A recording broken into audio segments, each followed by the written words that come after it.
think about that? That's certainly an opportunity for people, all right? And it's an opportunity for a lot of investors to get in the market. I think here's what you want to tell them about the foreclosure areas. One, we have a lot of them around here over in the East Bay, Lower San Jose, et cetera, et cetera. Inventory is very low there, and I don't think there's going to be a glut. I think there'll be more coming on, and then they'll go back and on and back, because the lenders aren't going to glut that market, because they're playing that market to the advantage of themselves. So when they keep inventory low, they're basically controlling valuation. There we go again with value versus valuation. And you know that if you have a person that needs a loan in a foreclosure market, who are they going against? Everybody who pays cash. Cash is king, and cash works at the end of the day. So prices are going up, probably even over appraised value, right? But buyers that do that have to have cash and be willing to pay above the appraisal valuation. So value there is going to be higher than valuation, but the investors going in don't care. Why don't they care? Because you go into an area and you buy a property and it cash flows day one, right? You can rent it, you got cash flow. Or you keep it, rent it, and then you sell it 3 to 5 years. It will appreciate because right now there's no value there. Or you go in and you're a first-time buyer and you're lucky enough maybe to get that loan and get into one of these properties. And after you get in, you put what, 3.5% down? That's nothing. And your mortgage payment will be almost what rent is. So in those markets, if you're interested in the foreclosure market, there's different people that are interested with different goals. So my first question to you would be when people say, oh, foreclosure market, what's your goal? Are you an investor? Are you an investor that wants to flip property? Because if you want to flip it, buy it and then flip it, you better realize you're going to have to hold it about 6 months. Because you're going to have to fix it up to some degree. And the next time someone comes in, if they need a loan and they're not a cash buyer, the lenders are saying, we want at least 3 to 6 months between when you bought it and when we issue a new loan to stop the flipping. So if you're going to be an investor and you're going to flip, you've got to be willing to hold the property for 6 months. If you're going to be an investor and you rent it, fine, that's great. Now you become property management, you've got to take care of that. If you're an investor and you're going to hold it for 3 to 5 years, of course it'll be more valuable. If you're the first-time buyer, the key for you is getting in and competing against that investor that basically is in that market, and cash is king in that market. That's all I can say about that. Cash is king. The other thing is there's, 300 foreclosure properties over, let's say, in Fremont or Oakland or Hayward. Which are the good ones and which aren't? A lot of them are garbage. You don't want them. Obviously, there's the cream of the crop, and there's some you want to cherry pick. So I think the foreclosure market may be fine for people to get into, but I think they have to understand that's the hottest pocket of the market now. The value is not there. That's why you're buying it. Because you can't determine value, because there isn't any right now, you have to be a smart investor or a wise first-time buyer. It's not just because we go back to that, oh, it's cheap again, right? So if it's cheap and everybody's buying it, let's keep running there. That's how people got into trouble in Florida. And I remember the best situation I had is a woman that said to me that she knew she was going to make a fortune because she'd gone to Florida and she could buy condominiums there, and she did that, and she only had to put $10,000 down. This is when California real estate was, $500,000, $600,000 to get like a lien to, right? And so she had bought like 8 of these, right? And she said to me, they'll be finished in 2010. And she said to me, so then I'll be able to sell them for like $400,000. And she said to me, do you think I did a good thing? And so not wanting to insult her too much, I thought to myself, how could I answer her? So what I said to her is, well, I guess the biggest question, this was probably in 2008, right? I said to her, I guess the biggest question you have is, will Florida be connected to the United States of America in 2010, or will it be floating in the ocean? That's probably the first question. I mean, are you crazy to give a developer $10,000 of your money for a condominium project that's not going to be finished for 2 years? What are the chances of that developer today being here? What are the chances of that woman getting a return? But it was cheap. Cheap doesn't equate to value. Cheap is cheap. Value. So in the foreclosure market, I think you have to be savvy with your buyers and sellers. The seller's going to be the bank. You have to be very careful with these buyers because they need to understand no value there.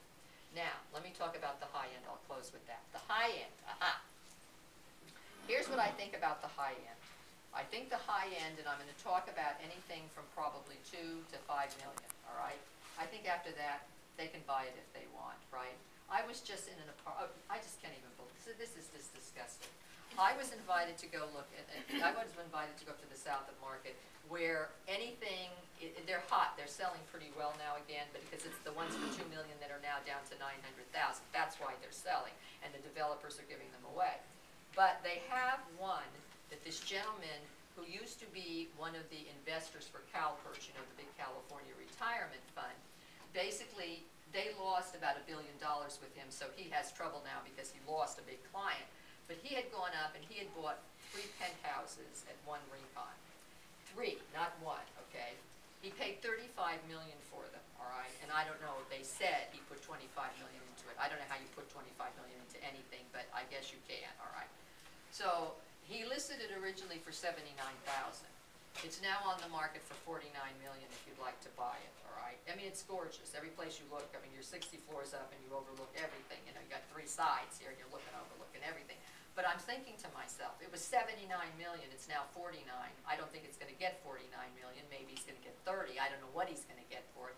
But at the end of the day, that's discretionary. I mean, anybody, and I remember when I was at Fox years ago, there was an estate in Hillsborough that, as I was walking through, when I was very young in this business, I made the mistake of saying to the woman who owned it, gee, what does the PG&E bill run here? It was like 30,000 square feet. And I remember she turned around to me and she said, well, if you have to ask, you can't afford it.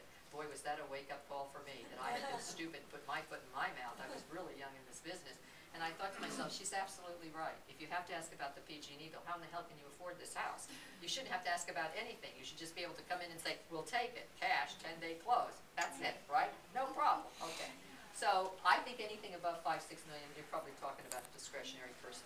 I think the high end is still adjusting. I think you have a ways to go yet. I think here's the deal. I think you can sell high-end homes because you have very qualified buyers now. The buyers that come in, because they can't get loans, you know that, unless they're so qualified that they're like Warren Buffett and Bill Gates, they can get a loan. So you're going to have very qualified buyers, which is a good thing for these sellers. The problem is the buyers are very savvy about the market, and what they're looking for is the deal. They don't care about value. They don't care. You can talk value and valuation to them until you drop dead. They don't care. They don't care if you say it has value. Well, great, it's going to have value. I agree. So what? They want a deal. That's all they care about. They're out there to get a deal, and if they pay cash, they want a real deal, and that's it. And that's their motivation. Show me the one property where it's the best on the market, it's really competitive, it's a deal, I can get in, I want to pay just what it's worth now, and I think it's still going to go down a little bit, so give me that momentum. Find me a seller who understands that, who's flexible with terms and conditions and understands I'm getting a deal. Well, if they don't like that as a seller, too bad, because if they overpay, that's not my problem. I want a deal. So I think you can sell the high end. I think the problem you have is there's a disconnect between the buyers and the sellers who are sitting there saying, but it's my house. Well, great, it's your house, then keep it. You know, then wait 3 years for it to come back and wait 4 years before you're going to get the price that you want, because I love it when they say, well, but it's my house, so it's worth more. No, it's not worth more because it's your house. You think that, and that may be great. You can't go in and insult them. Sometimes it's so weird that it's your house that nobody would buy it anyway. But in the meantime, just because it's your house doesn't mean that the savvy guy who has just as much money as you have is going to come in and pay you because it was your house, all right? Now, I just don't think that's going to happen in this market. They also say, well, great, then I'll just keep it. I love that because now you have a great argument. Because if the high end is still correcting, waiting longer on the market like we saw in Saratoga, you're going to be sitting here. End of the year now. It's not going to be worth any more starting January. So now you're already in 2010. Now you got to find another buyer, right? Now we're sitting here. It's not going to get hot the market maybe till March, April. Get better in the higher end. Now you're out another 6, 7 months, and it's probably going down a little bit anyway. I'm not so sure it's not going down another 5, 10%. Then it's going to stabilize. You're out to 2011. Now it's going to be stabilized for a year, right? You think these buyers coming in are going to play any more ball with you now than they are going to do that? No. So you're out to 2012. So good. Now it's going to appreciate. Well, we have a recession. Won't be over till 2010, right? Now we're at 2011. Real estate's going up 6, 7% in San Francisco Bay Area over the last 30 years. I don't think this time. I think it's going to go up 3, 4%. Why do I say that? Because go back and look at everything the United States government and the banks are doing. Everything they're doing is to keep this economy, once it comes back, stable. Keep it running smooth. That's why all the rules and regulations. That's why all the overtake of everything. They don't want all these little peaks and valleys we've had. The recessions, the credit problem, the housing problem. If the housing problem started it all, what do they not want to happen more than anything? They don't want a market that starts to bubble again, right? And then we start to see people going crazy. They don't want a double dip. They don't want us to come back and say, oh my God, now we're going into a second recession and the market's going down again.